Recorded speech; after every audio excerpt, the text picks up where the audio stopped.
Commence primary ignition.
Well, hello there. Good evening, everybody, and welcome. I'm JB. And I'm Sarah. And this is I Know, our cozy little corner of the internet where we celebrate all things fandom. Thanks for joining us this evening. It is still January. It is still this month, and it is cold, and it is dark out there, both atmospherically and metaphorically speaking. So we are grateful that you joined us here this evening. Hopefully a little laughter, a little cheer. Try to make things brighter, because I don't know about you, but this time of year, I just want to curl up under a blanket and hide. Yeah. I think I've already fallen off many of my New Year's resolutions. So I think it's time to kind of cozy up. Enjoy some of that nostalgia that was, what people don't see when that intro is going on is the two of us just kind of be over here, kind of jamming out. It's the perfect vibes for this show. It is. So we're getting ready for it. It's exactly what we need. Nostalgia, right? It's that 80s song that then overlaps with one of the most recent Star Wars shows. Absolutely perfect. So I don't know about you, but I tend to get a little nostalgic after the holidays. It's over, and then now I kind of have to get back to real life, and I get a little sentimental. And I think maybe that's partially why we ended up deciding on the theme for this. I think so. For this month's show that we did, right? Yeah, 100%. I mean, it's definitely got nostalgia, and it's one of your favorite, if not your favorite. I think that's the way you introduce yourselves to friends and people. Is, hi, I'm a Star Wars nerd. My favorite is Rebels. Do not. Well, you did it with our friends at the market. Who her husband threw me under the bus. This is absolutely not my fault. But we learned it was her favorite also at the same time. So shout out to them. I mean, coffee is like the Force, right? It's a dark side, it's a light side. It makes it binds the universe together. Yeah. Right? So this is a great time for that. And so I think it's going to be fun to talk about our favorite stuff. But it's always fun to lean into Star Wars, right? And when it's your favorite, then why is it your favorite? I couldn't say no. That's the problem. Is I kind of said I'm like this isn't gonna work because we're too similar. We enjoy the same things. We both love the show. I'm like this isn't gonna work, right? But you talked me into it because I can't say no to Rebels. But what is it about Rebels? I'm trying to remember back of how we came into the Barnes's Crew. You remember how? You remember how? I remember having to nudge you a little bit to watch the show. That part I remember very clearly. Well, because when we were living in England, you had kind of started a pizza and movie night with the boys where it was Clone Wars. Yep. Right? Because you had this really crazy busy work schedule and we couldn't ever like completely commit to a full movie, but we could do like a couple quick, 20-minute episodes of Clone Wars and get some pizza and keep the kids attention focused when they were younger. And then we had to move and Clone Wars was over and we were all sad. And when we moved to that house in O'Fallon, back in the days when you could still get DVDs in the mail from Netflix, right? You were like, well, we have to come up with something else. And I'm like, well, I don't know. We've been through Clone Wars and we've been through Avatar: The Last Airbender, so there's nothing left, right? There's nothing left. And you were like, what about Star Wars Rebels? There's another animation show out there, right? And I was like, okay, I can't do any more prequels, right? I can't watch any more like Descent into Anarchy. Like I can't do it. It hurts my heart, right? And you were like, no, oh no, this is OG Rebels. This is like Princess Leia's Rebels, like right before BBY. And I was like, okay, I'll try that one. I'll try that one. Yeah. And that's how it started. And that's how that's how it came into our house. And you kind of have that ability to like, sort of manipulate me into things when I don't think I want to. I mean, what further evidence of how difficult of a month January is than you actually managed to convince me to try a warm cocktail I did finally. I tried it in November. I tried it in December. And finally, thanks to cold January, we have got a warm mocktail. So what are we drinking tonight, JB? Named after, or us naming it after. Oh, there is no us. This is all you, sir. I'm like, folks, don't even believe him, y'all. This was 100% Jason. I finally agreed to try this one, and he's like, we should call it the Hot Callus. It is perfect, right? No, this is a cozy cherry almond mocktail. There's the man himself. You can't, you won't be able to see through our mugs. We realize we don't have clear mugs to be able to show it, but it is basically a red blend. I'm going to add the almonds and I should not have included that because that right there is evidence of what garbage AI is. Because you cannot blend cherries and almond milk and have a solid white drink with just little floating. It's like it looked that way before it got blended, but not after. Not after. Alrighty. But it is a nice warm. You can smell the cherries and the cinnamon that went into it. Oh no! All right. No, you're ready. Cheers. Cheers. Here we go. To Callus and Zeb.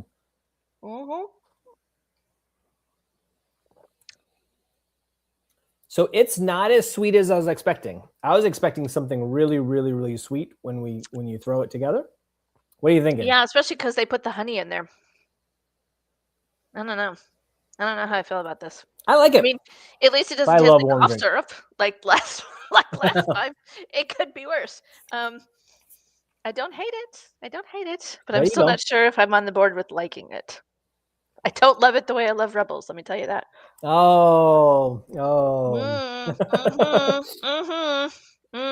But we definitely need to say hi to Mark and Spence. Hello there, Sherry. Welcome. Hi, Sherry. Hey, everybody. Thanks for joining us tonight. I will say this. For November and December, of course, we pre-recorded. Loved seeing the comments of folks that watched the recording. I am so happy to be back live. Aw, look at you. Yes, Sherry, I think that is correct. That's why I asked very, very quietly. Okay. Well, I was actually trying to school my features, so apparently I need to work on that a little bit. My glass face is showing. I told you don't have a poker face. Apparently that's you. JB over here is JB's a card shark over here, y'all. Oh no, no. Yes, you are. He walked out with hundreds of dollars after the last poker night. It was pure luck. Complaining he didn't even want to play. And we haven't been invited since. Look at this, back-to-back nights with JB. Thanks, Spence. They're all gonna get sick of you, buddy. Yeah. Yeah, so you've got me tonight, and although we'll be able to look at the week's schedule, we'll review it later. But yeah, I'm going to be back on live with the gang for tomorrow's watch along. Yeah, it's going to be a blast. It's going to be so much fun. So what made you kind of decide to float the idea for Rebels tonight? I mean, well, we were trying to figure out, coming out of the holidays, and we had some really great themes coming out of November and December. Those are easy months, it's not hard. To a degree. And I was having a hard time trying to figure out what's a good theme that kind of goes with the new year, goes with the, goals, celebration, all these things. Boo. See, anybody here with me? Anybody else agree with me? I don't do New Year's resolutions. That whole New Year, new me. I'm with Tony Stark on that one. I'm like, no. New Star Wars, a lot of things. So I think it was, but I kept coming back to the fact that, like you said, this is one of your favorites. And this is a go-to show for us. Not to say if there's nothing else to watch, but if you just need something uplifting, you can find that. It's like comfort food, right? It's like mac and cheese of Star Wars, man. I mean, I listen to the Pod of Rebellion, which is a Rebels rewatch podcast that's out there. And I'm not going to say that they got the idea from us, but maybe it's possible. Maybe they liked what they saw and like actually got the stars involved. I don't know. But the number of times in these few episodes that they've done in the last 6 months, they've been like, "This is peak Star Wars. This is peak Star Wars." I mean, it really is. And I think yes. We're not suing. We just want a guest spot. That's all, right? We'll be happy with that. That's right. I mean, over and over again, it's and the way that the writing comes together in just 22 minutes, it never ceases to amaze me. There's sometimes when it's a little cheesy and overdone. Iron Squadron. Maybe it's a bit intense. Maybe it's a bit on the cheesy side, but to me, that's all part and parcel of Star Wars, right? There's and that's kind of how I had to look at this list, right? This time around, I had to try to distill it down to what do I like about Star Wars and how does this particular moment in Rebels kind of capture it, right? Like, because we tried to zoom out, right? We tried to make it not your favorite episode. We tried to make it your favorite moment so that if we overlapped in episodes, maybe it wasn't the exact same moment, but I think we failed, babe. Yeah. Sherry, I agree with you. Rebels is exactly what we need right now. And I loved, John, watch it once a year. I think there's definitely some things, whether it's a couple like books or some other stuff that you sort of need it to recharge. And Rebels is one of those things. And it's a series that has everything. And it's actually, I think, a good gateway into Star Wars. But if you know from the Clone Wars to the originals, you're going to get the Easter eggs that are thrown out there. You're going to see the connections. The artwork is fantastic. The music is fantastic. The characters are great. There's comedy. There's great one-off episodes, and then it can be very episodic. The big arcs. It can have the big arcs into it. So 75 episodes. It ran from 2014, 2018. I was thinking that, this is pre-COVID. We've heard the actors talk about being able to record in studio. And be able, that is a part of, I think what made the story what it was. Yeah, that's just not done anymore, for, well, I would say for worse, but it just doesn't happen. You don't get an ensemble cast. You do it remotely or you do it individually, and then they blend it all together with editing later. So, and I'm not sure, I don't know that I would consider myself well-versed enough in the voice acting world to be able to tell, but it feels like there's that camaraderie, I don't know, maybe it's just because I know it, maybe it's perception bias, but I don't get that from other shows since then that have come out that are animated. Even though they're good, I don't get that same vibe, I like Spence. Star Wars is like pizza. Even if it's bad, it's still pretty good. Yes, Yes. Yes. Okay. Beth, what am I not selling? The drink? Is the best comment here. I think she might be the coffee lady that we talked about. Our local fantastic. coffee sellers. Yeah. Welcome to the show. Yeah, I'm sorry. Yeah, I would love having you here. I'm trying. I'm not drinking it. I guess there's that, right? But yeah, definitely take the recipe series where it says don't let the drink boil. I think that might also be part of it. I think it got a little hot on the stove while we were trying to get set up here. So was there anything, I know it took a little bit of prodding and a little bit of, hey, we want to jump into this. Was there anything specifically that you were apprehensive about? Because I had my Rebels before we started. I had some things I wasn't quite sure. I was like, what is this? What's this Inquisitor stuff? I went into it completely blind. That was the one blessing behind it, is you were like, it's set a few years before A New Hope, and I was like, okay, cool, different time frame. Good. It's not I love the Clone Wars, but I struggle with it so much watching, these groups of people be pitted against each other, knowing where it's going to end. It's not going to end well. I don't like watching Titanic either. The boat sinks into a tragedy. Like, there's a lot of interesting. We've covered that. You like the happy endings. I like the tragic endings, and somehow we make it work. We blend it together. At least in the end, however many road bumps and tragedies and disasters you have on the way, at least for a short amount of time, the ending is good. We're getting to a good place as opposed to down the dark and slippery slope. Not that has any bearing or relevance in anybody's real lifetime right now. No, whatsoever. No. I think Rebels obviously is the quality that it comes out because of Clone Wars, because of everything, the storytelling, what they were able to advance with animation, what they were able to do. I think it came out at an interesting time of our lives, especially with the kiddos. The kiddos were the perfect age for it, I think. They were still very much engaged. And if we said, let's go watch a Star Wars show, they would say yes. Now they're very surly. Both of them are almost 20. So the youngest is not, so now it's they do their things. We do ours.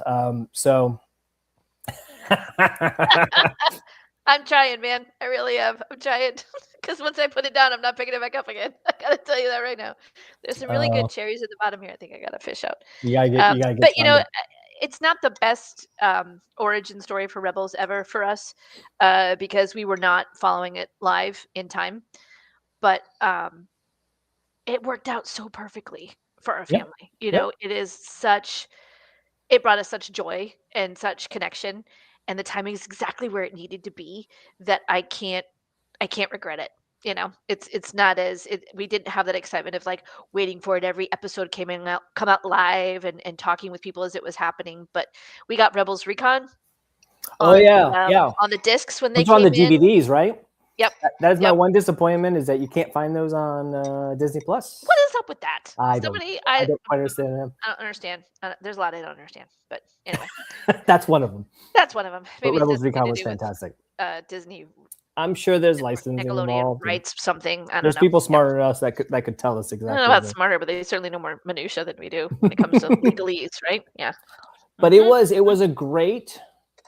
I mean, it was a great little recap, and it was lighthearted. You got some insights on not only the characters and the writings of what they were thinking about in the stories, and then there was the question that always came up that you deep dive with. Well, and it's interesting because I don't even want to admit how many times I probably rewatched the entire series. It's not a few, more than a few. But every time I watch, I learn more things. I see more things. I pick up on more things. And I don't think I realized how intricately woven it was from the very beginning. Like things such as in the episode where they get Lando's help to run the blockade. As they're pulling away from the planet, the ship in the background is the ship that was described Lady Luck in the Timothy Zahn Heir to the Empire novels. Like it had literally never been drawn before, never been seen visually before, but someone went back, found the description and the type of ship it was, and drew it in the background as they're pulling away from the planet. And I'm like, that's cool. That's insane. Talk about a deep dive. Talk about a deep cut, man. I mean, that's just, but there was some, happy-go-lucky Star Wars nerd, either a writer or a Yep. visual artist or both, that was working on Rebels and was like, hey, I want to do this. And they were like, yeah, sure. Go for it. So to answer your question from like 20 minutes ago, I think what appeals to me the most about Rebels is how quintessentially Star Wars to me it is. It has the best of the best. And when things go wrong, it's because they were maybe trying a little too earnestly, which I can't fault. And they pulled from so many different different sources, from board games to books to, and they wove it all together. And from listening to some interviews, they fended off the, capitalistic bureaucracy to keep true to the story. And so it's just, it's kind of one of those diamond in the roughs. It's just one of those shining moments where it's really hard to find things to pick apart. And it soothes my soul. It's it became a really good platform for pulling ideas from the EU, because it wasn't long we made that happen, right? That transition to what was canon as Disney took over was around this time.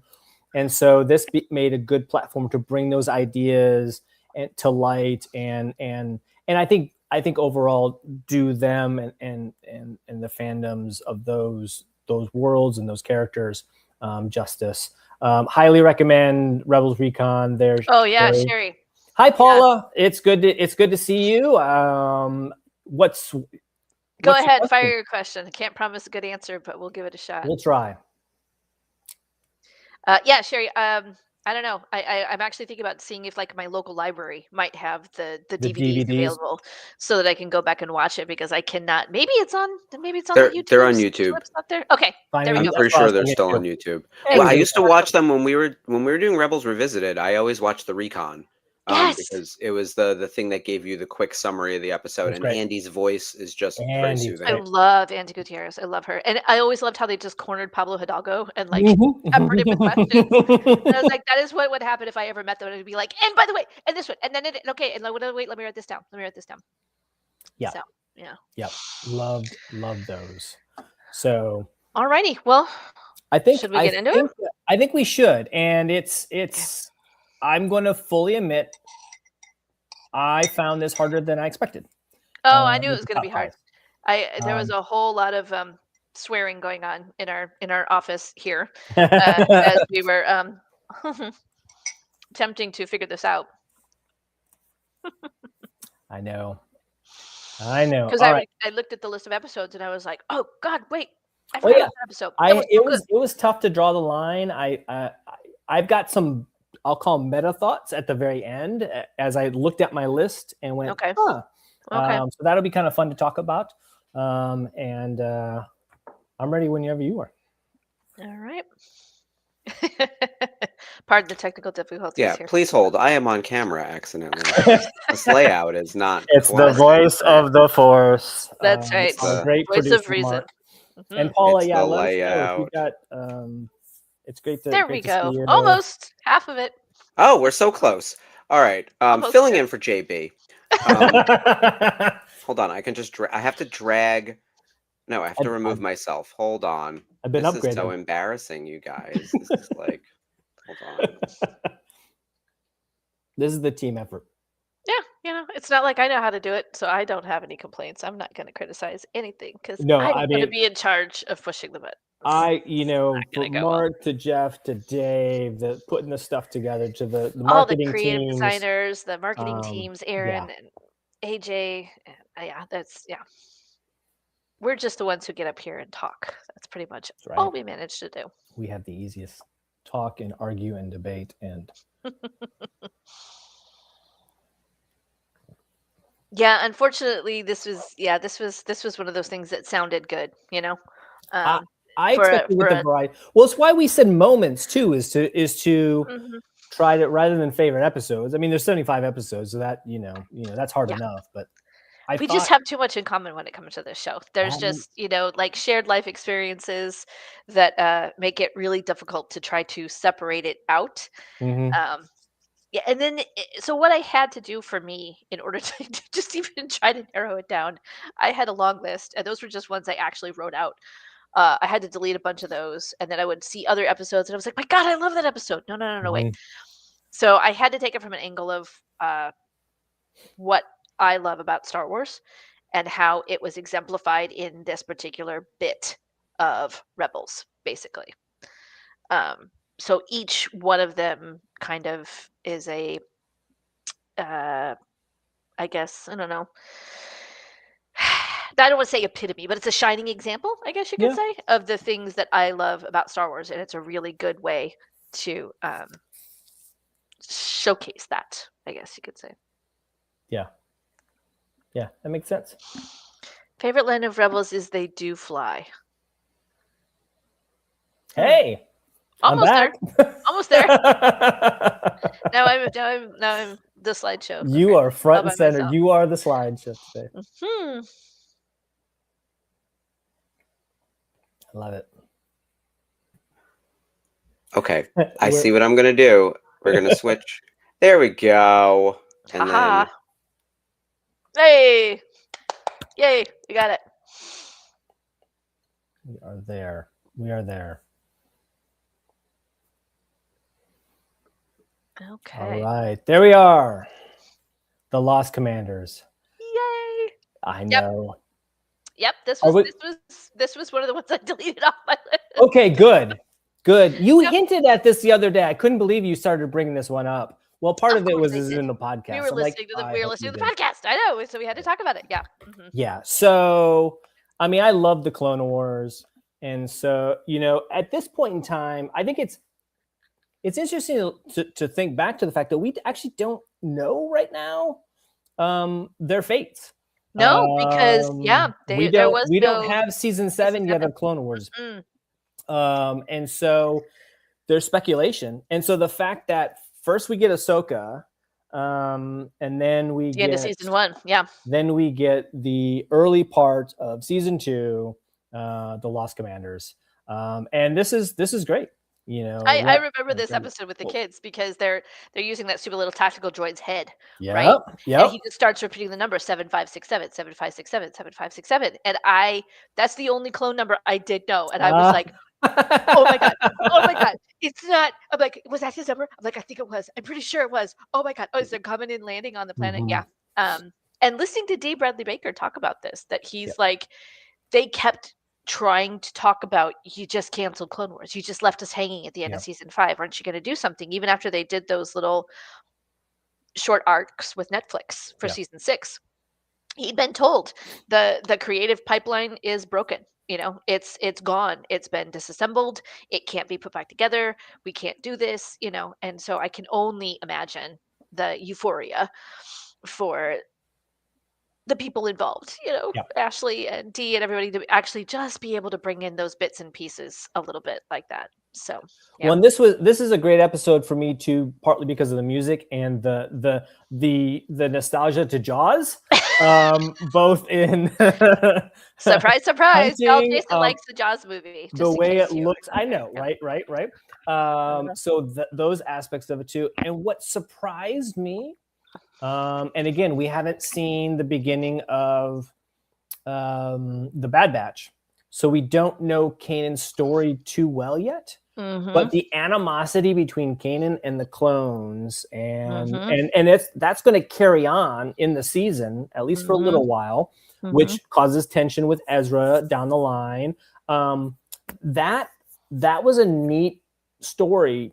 That I wasn't expecting. It was a great surprise. And I was, when they showed the scar on Rex's head, I was so excited because that arc with Fives in season 6 nearly destroyed me. Like, I had to stop watching for a couple of weeks because he keeps so close to figuring everything out, So neat episode of being able to tie in a lot of different things. It's got several layers, several storytelling layers, both currently what's going on with our heroes of the Ghost, as well as effects, the rebellion, from the Clone Wars and where we're going. And of course, we've got, I think it's been confirmed, but Rex being on in Jedi, if nothing else, headcanon at there on Endor. Yep. And John, you're 100% right. They do form a great bromance. Well, and on that note, let's flip to my fifth. I can only imagine my number 5. There it is. Yep. Yep. Actually, so just like Chopper, you could play this scene over and over again and die laughing hysterically every time. Yes, John. This to me is the one that I picked instead of the Lost Commanders.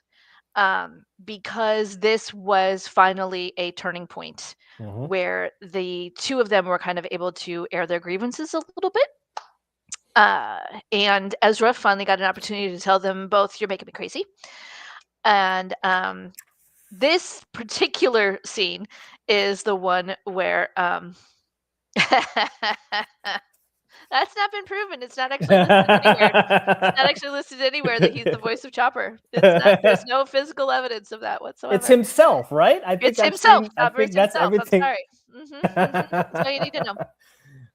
100%. 100%.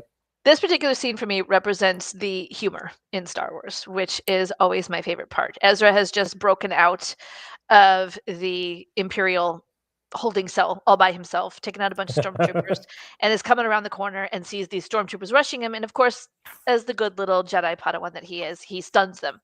And right about then, Chopper rolls around the corner going, wah, wah, wah, wah, wah, wah, wah, wah, laughing hysterically, and starts replaying this. And then that's when Ezra realizes that he has just shot Kanan and Rex. And he starts making up a complete line of bull, and he's like, "Oh yeah, you guys did great. There was this big firefight," and Kane's like, "I didn't see anybody except you," and he's like, "Oh yeah." And then Chopper starts replaying the image of Ezra shooting the both of them, and Kanan is appropriately horrified. He's like, "You shot us," and Rex is like, "Ha ha, you shot us. Good job, kid." But she should not have used stun. So for me, this is a huge pivotal moment. It represents the humor that is doubling down and doing so many different things all at the same time. It allows Ezra to start to mature and advocate for himself. It starts to form a bridge between Kanan and Rex, which then towards the end of that episode blossoms into the respect and the kindness, and Kanan starting to see Rex as a person. He rescues him, and then the salute at the end just absolutely kills me. Absolutely kills me. But I will never not love this episode. This is way, way high up in my top 10 for many, many reasons. But the humor in this scene and the maniacal laughter of Chopper just throwing Ezra right under that bus. Just right under that bus. Doesn't even hesitate. Nope. Yeah, this for me represents all of that cheesy banter, sarcastic humor, taking the mickey out of each other. I love it. So yeah, and it comes again with, this moment finally gets there when we've got the tension between Kanan and Rex. I can relate having to try to fit back in uniforms after being out of it for a while. That is not an easy thing to do. Yeah. They shrink. I don't know what to say. That's dry cleaner. Play the dry cleaner. So I feel for Rex is when he has to put on the armor. But we were talking the other night as we were listening, as he's doing all the codes, and I wonder if the Return of the Jedi, it's an older code, sir, is the codes from. But it checks out. I was about to clear them. The code that they have, that lives in our headcanon, folks. That when they're doing their approach to the second Death Star and Han and Chewie are flying again, why does the Empire let us keep stealing these things? Another Imperial shuttle, that the codes were actually provided by Rex, who you see at the Battle of Endor outside the bunker, until someone tells me that's not him. That's going to be my headcanon. Yeah. So we were joking that's why it was an older code, because it was one of Cody and Rex's codes from the Clone Wars. So why not? All right. Oh, World Between Worlds. Okay. We've got we're jumping into season 4, a little bit more of a mature Ezra. He's been through a lot. Yes. This is him dealing.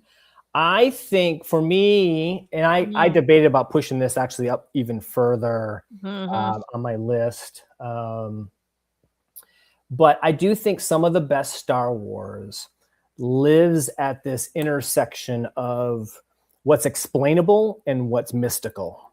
And I really think the World, Between Worlds is that. we don't, and Dave throws it out there, and we're able to see it again in Ahsoka. It's a portal. We get there because we see the Mortis gods, the father, the daughter, the son. So it harks to a Jedi temple on the Thal. Yep, we're on a Jedi temple. We hark back to the Clone Wars, that arc, which in fact the crew is about to get to in a couple weeks in the Clone Wars rewatch. So for me, this was just a great episode. It's coming out of a lot of. This is also one of the ones I deleted. That's funny. I thought about it. Coming out of a lot of tough episodes. Yeah. From that we as an audience have to deal with, and that Ezra's working through, that the entire Ghost crew is working through, and he's able to, he rescues Ahsoka essentially, but he can't rescue Kanan here. This becomes a healing process for him, and I think the episode's a good healing process for us as an audience. And again, it dives into some of the mysticism of the Force without giving us an over the top explanation, and allows us in our own imaginations to kind of work. What is this place? We get hints of it when Ezra meets Yoda in Rebels. So I really liked how Rebels as a series sort of dealt with the Force and thinking through it, and where our characters are that are Force wielders, where they are, even though we know where we're going with the starting with New Hope. So that's a good way to put it. I like it. Again, we seem to have kind of overlapped a little bit. Oh, interesting. It's funny. I hadn't called it mysticism.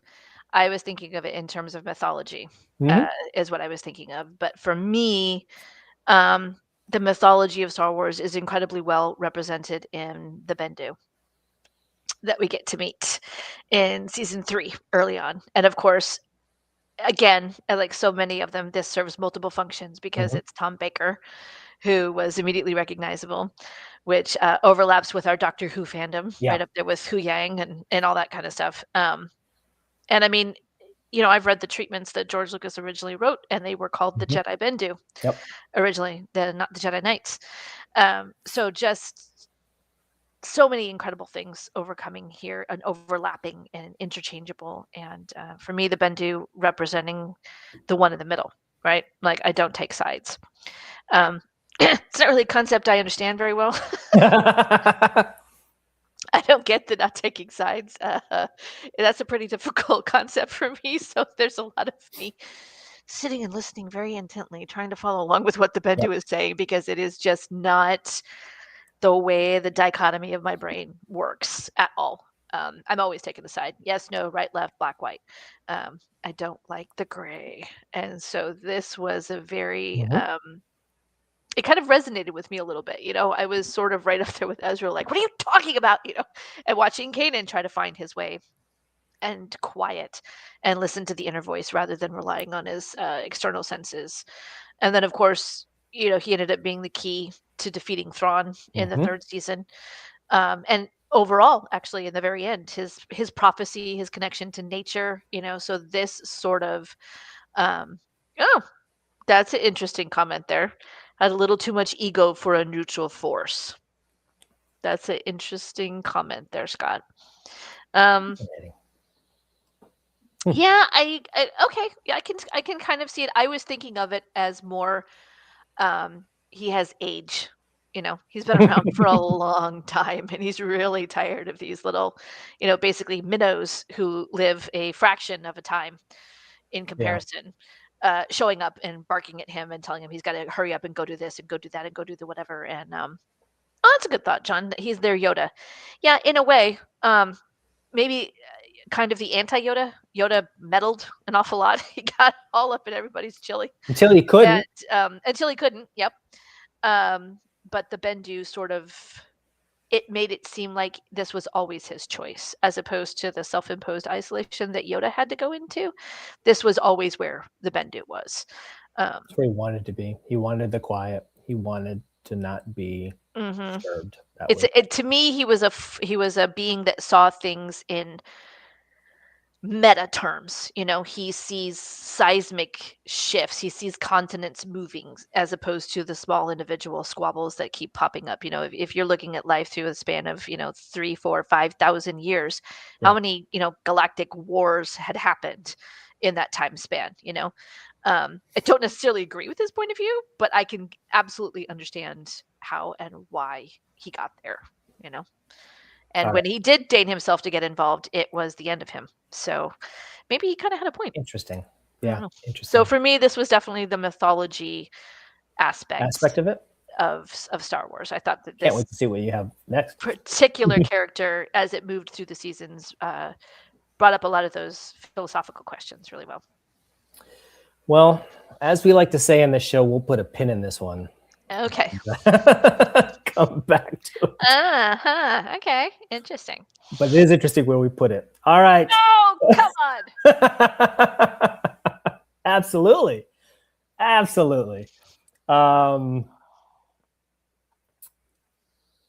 loved it when Maul came in the Clone Wars. I love the fact that they brought him in Rebels. And I thought this was a fitting way for that story arc to end. I actually could have, I thought about it. I actually debated. Too mystical in the last one, so I need a little bit of action here. This is one of the, it's one of the shortest, but it's maybe one of the best lightsaber fights that is out there. It is so good. That's right, Spence. I could have also put an image of Ben sitting there on the fire with Ezra and kind of given him that wise philosophy. This is a Ben that's post Kenobi show. You're harshing my groove, kid. What are you doing here? Yeah, I think he's not quite. I don't think he's quite at peace with where he's going to end up in episode 4 and his sacrifice, but he is definitely clearly on that journey, which he was not in the beginning of episode 3. So this is our first chance of seeing an older, Obi-Wan. And so far in Rebels 2, we've seen the holocron of Obi-Wan, who's trying to give comfort and a little bit of guidance at the end. Basically from right after Order 66. Yep. So here we have now one who's seeing it. Later in the episode, we're going to see him looking at Luke. And they do some echo of that in the Kenobi show, but such a great scene, the two of them facing off, very, very different than when you have young Obi-Wan Kenobi and Maul. Maul tries to do the exact same move that he did against Qui-Gon. And Ben knows Ben picks up on it this time. But then and then I thought it was an interesting scene of when he's not celebrating his victory. He's just quietly holding Maul as Maul passes. And then Maul asks him, is it the chosen one? And he admits yes. But then Maul says, well, he's going to avenge us. So Maul never lets go of that vengeance. Nope. And this may be a good time to talk about the fact that the trailer is going to drop tomorrow.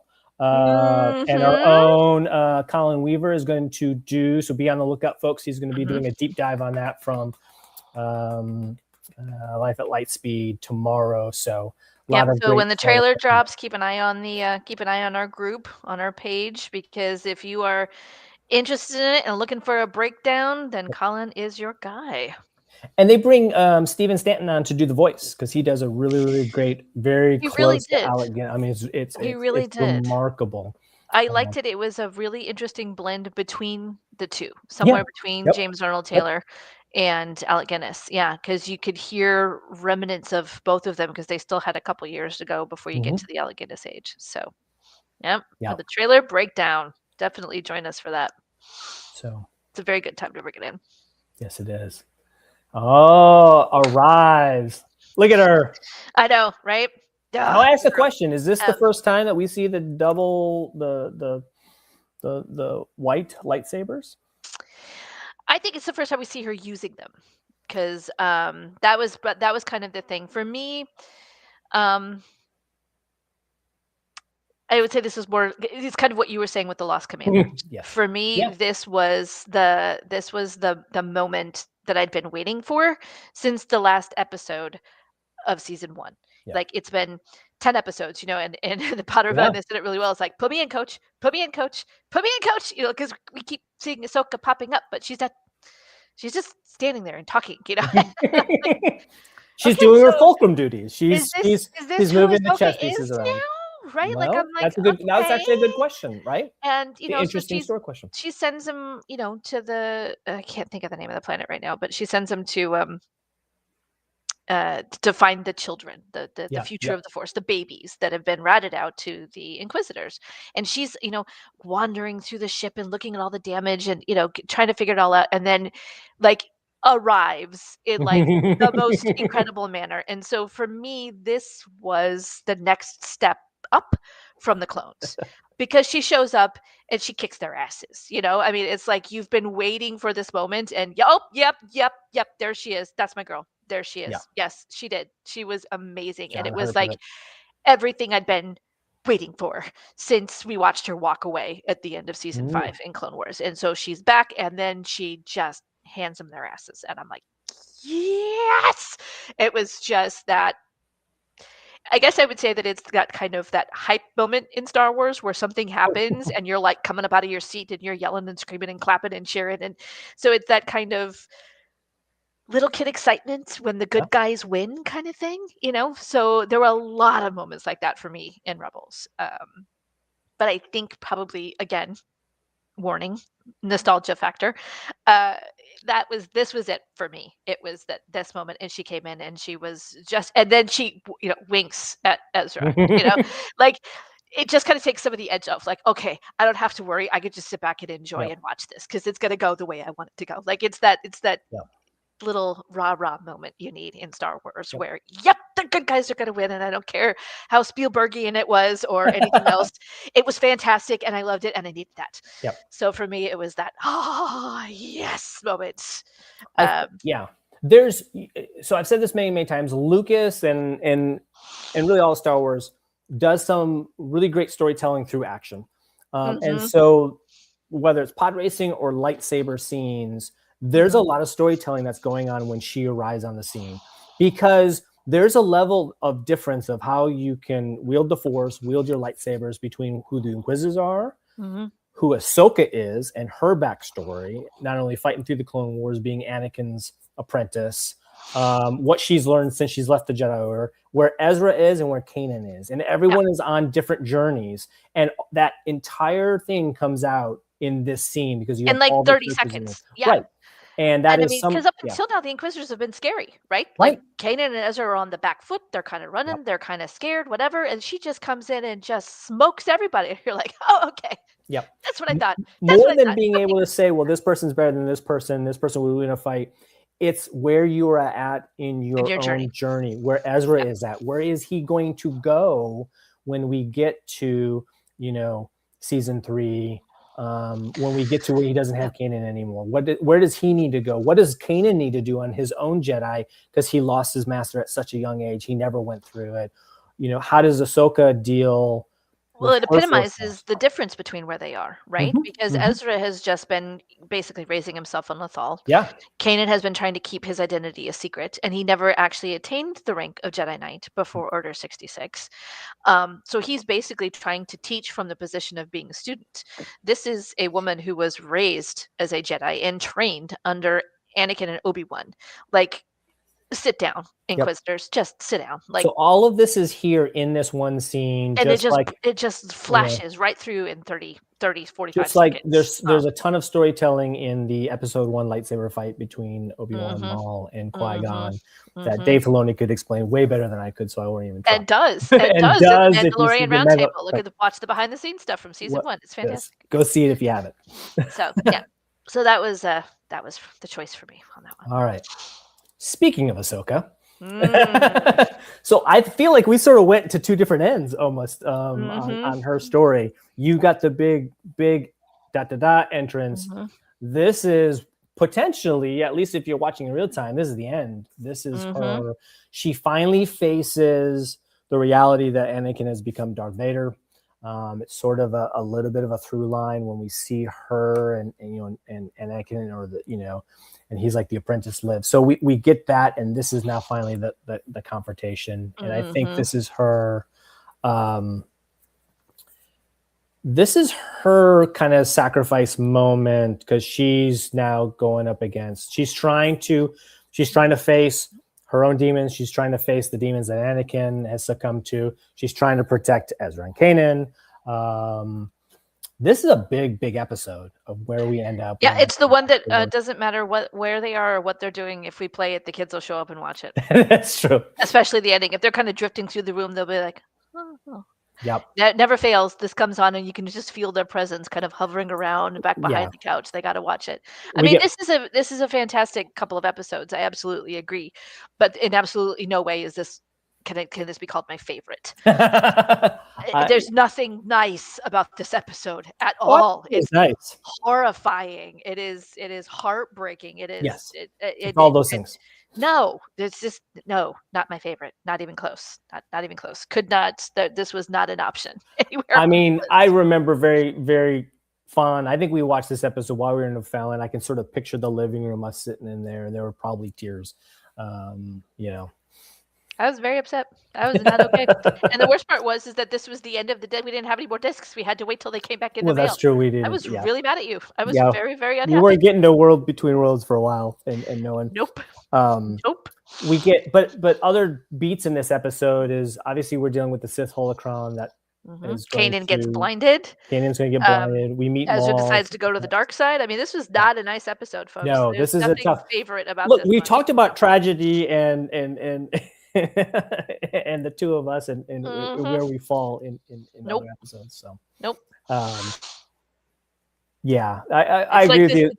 It's like this drink. Not my favorite. Not my favorite. Star Wars is definitely at its best when it's weird and it makes you feel wherever that is on that spectrum.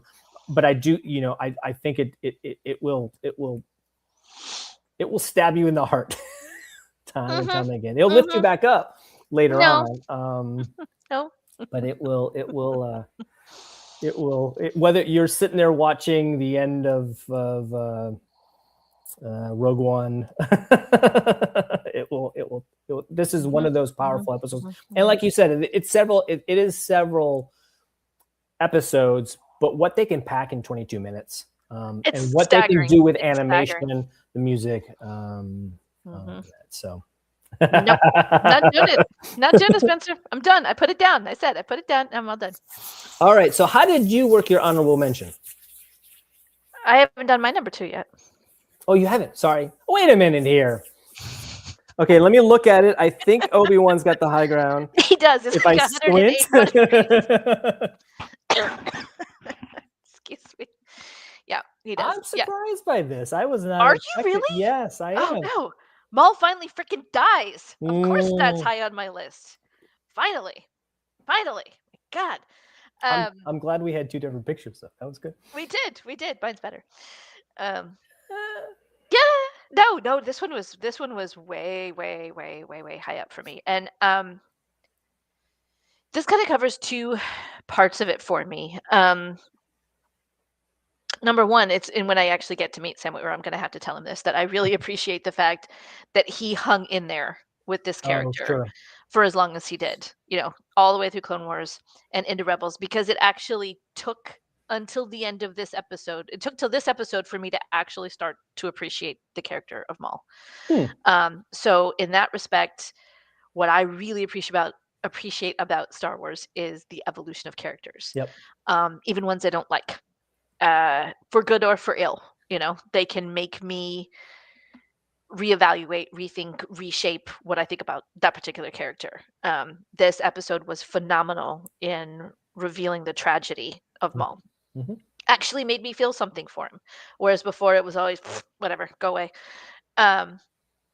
But as you said, this also represented to me I guess I don't really know how to say this. Along with the evolution, that the lightsaber fight was over in 5 seconds flat. I was showing it to my friend Moselle, and she was talking in the middle of it. I was like, "Girl, you just missed the fight." And she was like, "Wait, what?" and we had to back it up and rewatch it because everything in Star Wars is always this big, long, Yep. I get battle fatigue in so many things, from superhero movies to TV shows to whatever. And this was much more of a classic samurai fight. Yeah. It's which I think was a phenomenal choice. I'm very, very glad the storytellers and the right. they I agree. chose to do this. Yeah. So that was definitely my favorite part of it. I think my favorite part of this was when Star Wars does this is it reflects back on the idiosyncrasies of itself, you know, because it's always in this same timeline of those years right before A New Hope, right? Like when they brought Leia to Lothal and they acknowledged she exists. And then you bring in Obi-Wan and Ezra actually get a chance to say, yo, bro, what are you doing? What are you hiding here for? Why are you out here? And he's like, excuse me? Right. You know, kind of like the Bendu, right? He's like, listen, you have your path. I have mine. You're in the wrong place, kid.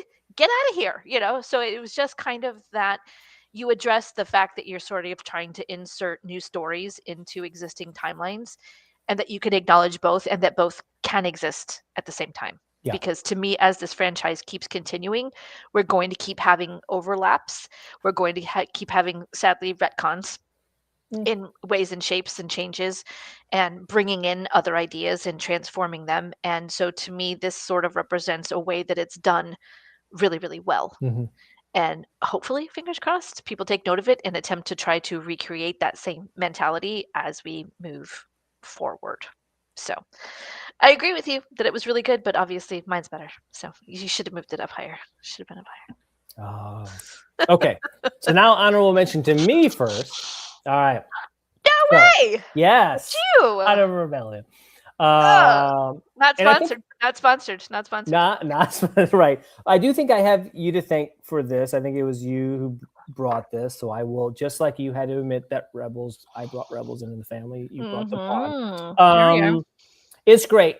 Just two quick things on it is one is it's great to listen to artists. As fandoms, we know so much about these characters. It's kind of neat to see that artists, well, it's a profession for them. They're going from one thing to another. They may or may not have the same level of knowledge in there. Now, if you're Sam, you're going to have it. But if you're, if you're not, then hey, so it's good. Sometimes they come in their characters not having even a whole lot of background for Star Wars itself, right? Yep. So there's Taylor. And that it's neat to see that and where they are at in their own fandom journey, especially looking back at something that was meaningful for them.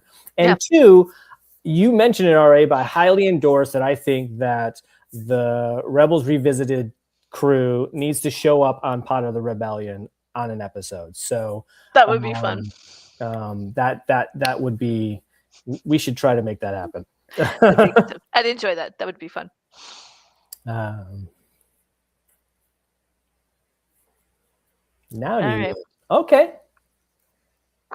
This was my contribution in talking. This is from Twilight of the Apprentice, and it's the scene where Ahsoka and Vader are going at it, and my heart is in my throat, and I can't breathe, and I think I'm gonna puke, and it's terrible, and I think I know where this is gonna go, and I don't like it. And then Vader walks past the camera, like you could just see him stalking past, and you can feel that he's going toward Ahsoka behind you, and there's Ezra in the distance, and his eyes are as big as saucers. He's like, I so need more training because it's just been this dizzying, insane lightsaber fight, like nothing we've ever seen. Ahsoka's just, going at it, and he's been this cocky kid. He looks right at Vader and he's like, I'm not afraid of you. And you're like, what is wrong with you? Everybody's afraid of him, and to just have that humbling teenage moment, to just interject that bit of humor in the middle of what is just a devastating, heartbreaking episode. For him to be able to look at it and be like, holy crap, like, who am I? I'm nothing. I'm nobody, like this is just like it to have it cut through that ego, and that self-centeredness and that bravado that so many of us have when we're young people. And to it just cuts through the tension, right? That super emotional moment, and to just bring it down and ground it. And then he has to go scampering off to deal with the holocron and Kanan and everybody else at that point. Exactly. So it was just that was just perfect for me. Just the to me, this represents the incredible writing that's in Star Wars Rebels, that you can write and animate and direct this incredible scene and then just have this little flip of humor that just cuts the tension and relieves it and kind of lets you sort of come back to yourself and be like, okay, I don't have to be prepared to watch Ahsoka die. Great, cool, okay. Because clearly it's not going to be Vader, right? And he's already made it pretty clear he's not going to let her live. So I would also... Well, not a favorite episode.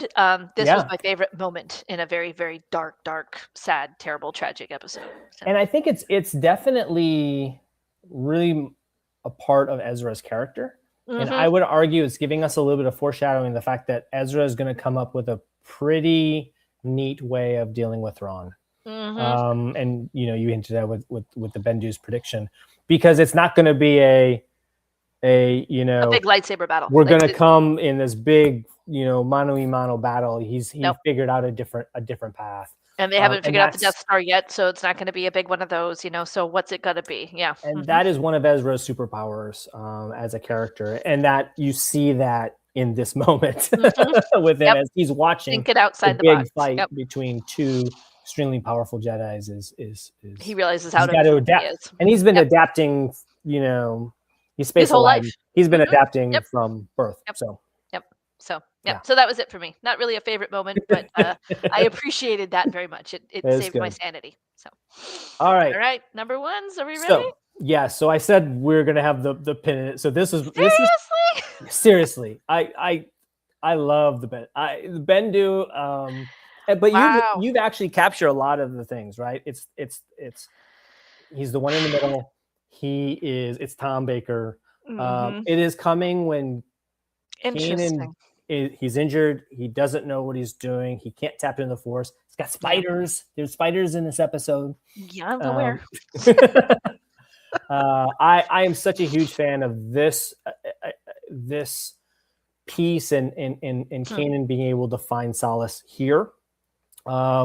There's also a neat thing, and you talked about it. Some of the early scripts from George has the Jedi Bendu in it. He talks about the Bogan and the Ashla.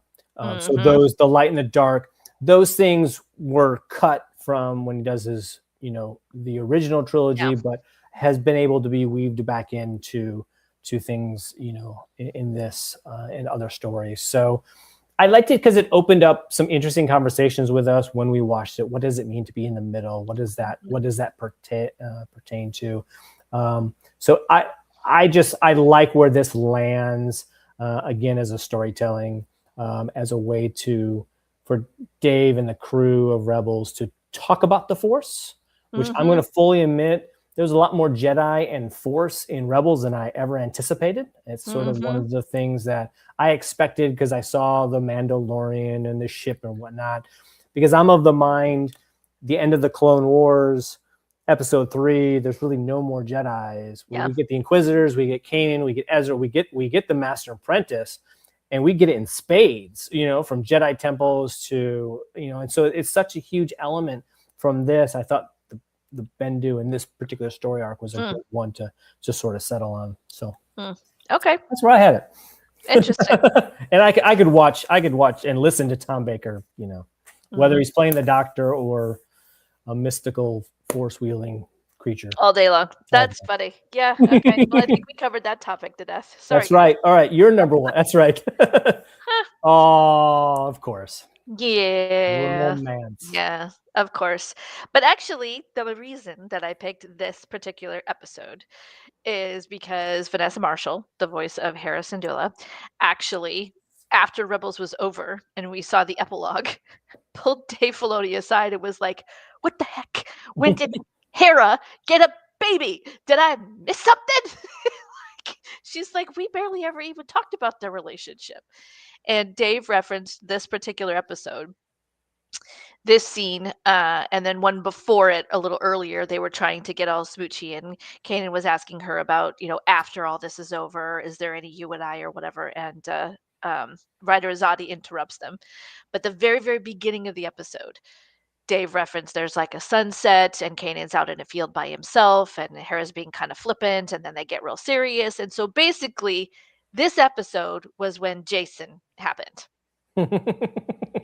So of course I had to. That's right, green-haired little babies. So I had to put this episode in there because I was like, of course he did. Of course they didn't just throw that in there. They had it all planned out. They had the whole thing all planned out. And so I guess this kind of represents the things that are going on behind the scenes and in between that you maybe missed the first couple times, because now I will never look at this episode the same way ever again. Yeah. You know, it's interesting too, because you're right. We get a couple hints here and there, but because they're separated so like much. Sean and Sherry say, they call each other love. They're like, make mom and dad proud. There's definitely some like, heated looks when they're hiding in alleys together. There's, I think there's more romance in the short that we first get introduced to them. Yep. You know, after they blow up the TIE fighters at the very end, than much of the first half of. And when Kanan's all nervous because he gets to meet Cham Syndulla for the first time, like he can't remember the crew's name, and he's like, "Oh my god, how do I look?" And so there's lots and lots of references. But in this episode, right before she kisses him, he's like, "Hey, so like what about what happened earlier?" And you're like, "Oh, that's what that means. Oh, okay." So yeah, there's lots of little references, but never before was there like an actual implication that had happened. But that this is what the writers were thinking, and this is where it all came from. And this is just a handful of episodes before Jedi Knight. So it's like, got it in under the wire. Way to go, Kanan. Good job, buddy. Oh, that was close, right? Yeah. So yeah, this I go for mysticism. Look, the princess. Different kind of mysticism. Hey, exactly. This was the whole thing for me. I love that there's that much layers of backstory, and that the people who voice the characters actually care enough to ask these questions. Like this is not just a one-off job for them. They walk away and they don't ever care. They're actually like texting people who write impressive episodes, today. Now in this year, there's Vanessa was texting the guy who wrote the Wings of the Master episode on her phone. It was like, hey, can we get together and talk about this sometime? Your writing's amazing. I'm like, okay then, 10 years later, this is happening. Cool. Yeah.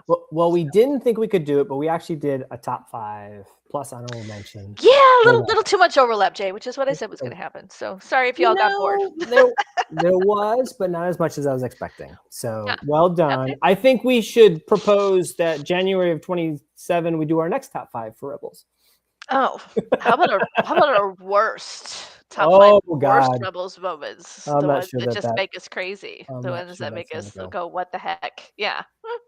We'll see. Well done. I like them. Yours are great. Mine are better. Oh. Let's see how you're going to be. All right, then. The last episode. Sherry said she pulled the credits of the last episode, and Filoni is credited as Chopper. As Chopper. Well, thank you, Sherry. That's the first time I missed that one completely. I was probably crying too hard. That may be true, too. I was probably crying too hard. But anyway, there we are. Top 5 Rebel quotes. That would be good, Spence. That would be. That's not a bad idea. That would be a fun one to do. Yeah. All right. We could definitely get that one in sometime. I like that one. All right. Well, so coming up this week, like I said, tomorrow, the Maul Shadow Lord trailer drops. So watch for Colin out there. We've also got the watch along, which is Empire Strikes Back. And I am very honored to be joining the gang for that tomorrow night. Then we do have a new Life at Lightspeed. So Colin will be back up talking about all things Star Wars in the news.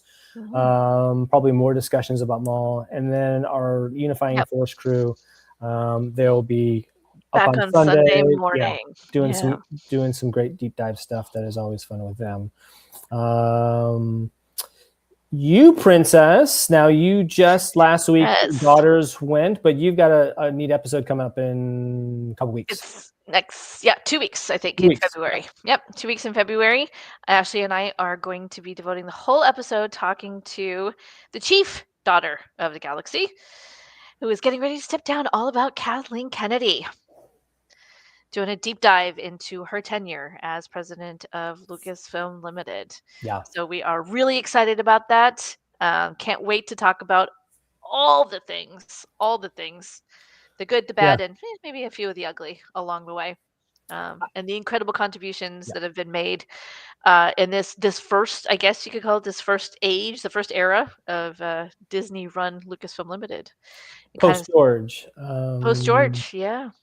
And I think my assumption is that listening to you guys, we're gonna remember a lot of things that Kathleen's been has put her stamped on. A lot kind of a refresher. Yeah, I think it's gonna be great. There's gonna be a lot of stuff. It's like, oh, I forgot about that. Yeah, it's gonna be great. It's gonna be fun. I'm very excited of the passing of the torch. And it's into this next era, and I'm also excited for her to, to retire. Well earned. About time. I think she's earned her stripes, earned her flowers. Yeah. Although I don't think she'll be far. Nope. That'd be great. That's gonna be a good episode in a few weeks. So this was fun. Thank you, everybody, for joining us. We appreciate you so much. Love the comments. Chiming in the comments. It's good. Fantastic to be live. Oh yeah. Thank goodness. And we've got plenty more I knows, drinks, looking for ideas coming up in the future. So, from this fandom to yours, thank you so much for being here with us tonight. I guess there's only one thing left to say.